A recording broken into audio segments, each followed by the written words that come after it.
నమస్తే, welcome to Andhraprabha. నేను రాహుల్. ఈరోజు మనం హైదరాబాద్లోని ఓల్డ్ సిటీ ఉప్పుగూడ దగ్గర అవుతున్నాము.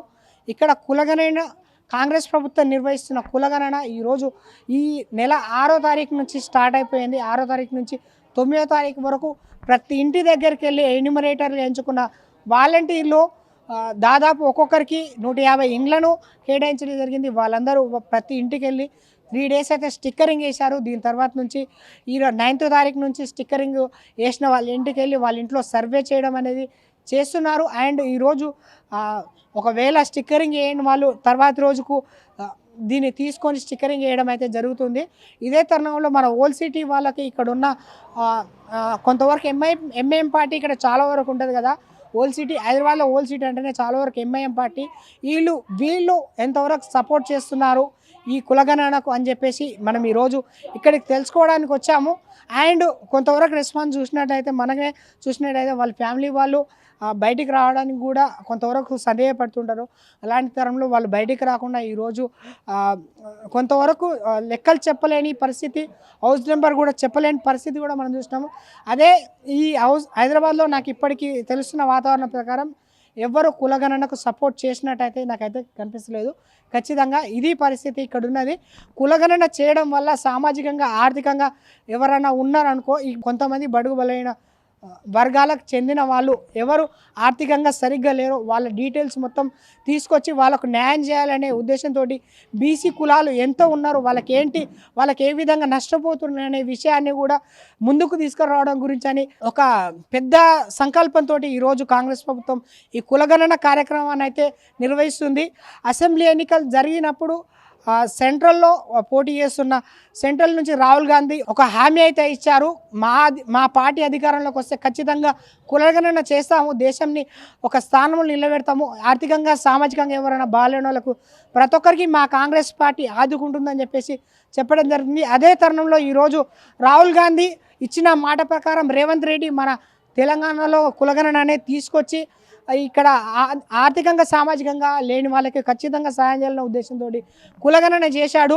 వాళ్ళకి సంబంధించిన పూర్తి డీటెయిల్, యజమాని పేరు, వాళ్ళ ఇంటి పేరు, వాళ్ళు ఉంటున్న ఏంటి, వాళ్ళ ఇంట్లో ఎన్ని పశువులు ఉన్నాయి, వాళ్ళ ఇంట్లో ఎవరైనా పొలిటికల్స్ ఉన్నారా, వాళ్ళు ఏంటి, వాళ్ళ పరిస్థితులు ఏంటి, వాళ్ళ ఓల్డ్ బిల్డింగా రెంటెడ్ బిల్డింగా, వాళ్ళు పొలిటీషియన్స్ ఉన్నారా, వాళ్ళ హాస్టల్ వివరాలు ఏంటి, ఇవన్నీ కూడా అందులో పొందుపరచడం జరిగింది.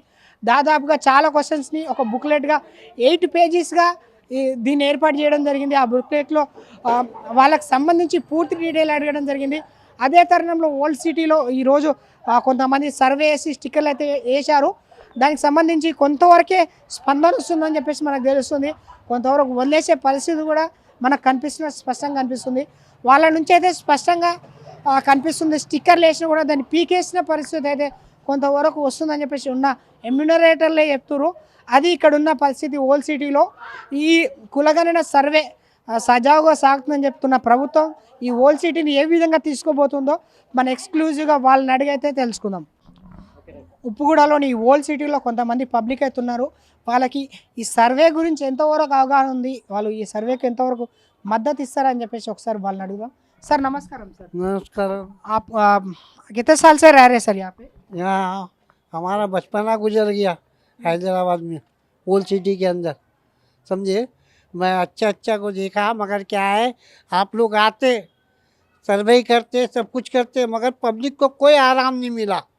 इससे पहले भी गैस फ्री हो जाएगा, ये फ्री हो जाएगा, पूरा पब्लिक को परेशान कर दिए, मगर अब तक नहीं हुआ।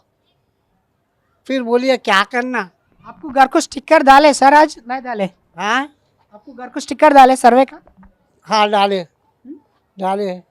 कल से आ रहे सर, उन्होंने पूरा टीम है ना गवर्नमेंट का, जीएचएमसी का, वो टीम पूरा आ रहा। आप कैसे सपोर्ट कर रहे हैं सर? नहीं कर रहे सर? सपोर्ट करेंगे, हर टीम तो सपोर्ट करेंगे, मगर अपनों को भी सपोर्ट होना ना। पब्लिक को अगर फ़ायदा हुआ तो पब्लिक आपको चाहता, पब्लिक को जो फ़ायदा ही नहीं होगा तो फिर आपको कैसे लाएंगे आपको। पहले ये सोचिए, आप सही बोल रहे हैं गलत बोल रहे हैं। वही है सर। अब गवर्नमेंट तो अच्छे है ना, वो गवर्नमेंट का बारों में नहीं है, ये पूरा आप लोगों का कैस्ट क्या है, कितना आदमी है, कितना जने है, वो बारों में ही सर्वे कर रहे सर। हाँ सही है साहब, आप गवर्नमेंट के, हम लोग को गवर्नमेंट से कोई प्रॉब्लम नहीं है, परेशानी नहीं है। पब्लिक को आराम होना, पब्लिक अगर खुश रहा तो गवर्नमेंट को ये नहीं अगला मरतबा भी ला सकते, अगला नहीं तीसरा मरतबा भी ला सकते। पब्लिक को आराम होना, पब्लिक क्या चाहता, आराम चाहता, समझ रहे ना। Okay sir, thank you sir.